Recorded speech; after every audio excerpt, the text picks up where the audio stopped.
бар асари сӯхтор дар маркази савдои Меркурий дар шаҳри Уфа молу колои муҳоҷирони тоҷик ҳам ба коми оташ рафтааст.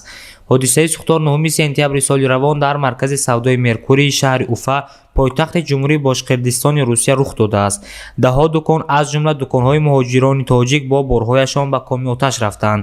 Дар қабати дуюм ва сеюми бинои ин маркази савдо, ки сӯхтор ҳам асосан дар ҳамин ду қабати бино ба амал омадааст, мағозаҳои Планета одеждаи обув, ки ин бренд ба Абдураҳим Бобоҷонов маъруф ба Раҳими Ғармӣ, соҳибкори шинохтаи тоҷик тааллуқ дорад, ҷойгир шуданд. Аммо токунун соҳибкори маъруфи тоҷик Раҳими Ғармӣ дар ин бора чизе нагуфтааст. Мақомоти ҳолатҳои фавқулоддаи шаҳри Уфа гуфтанд, ки бино ба арзёбии аввалия, сабаби сӯхтор дар маркази савдои Меркурий кори садамавии таҷҳизоти барқӣ шудааст.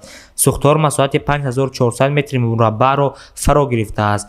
касе ҳалок ё захмӣ нашудааст, вале соҳибкорони зиёде борҳои худро аз даст доданд. гуфта мешавад, ки сӯхторнишонҳо тавонистанд беш аз 50 сар ҷонварони нодир, аз ҷумла рӯбоҳу бумҳо ва дигар ҷонваронро аз боғи ҳайвоноти воқеъ дар дохили ин маркази савдо наҷот диҳанд.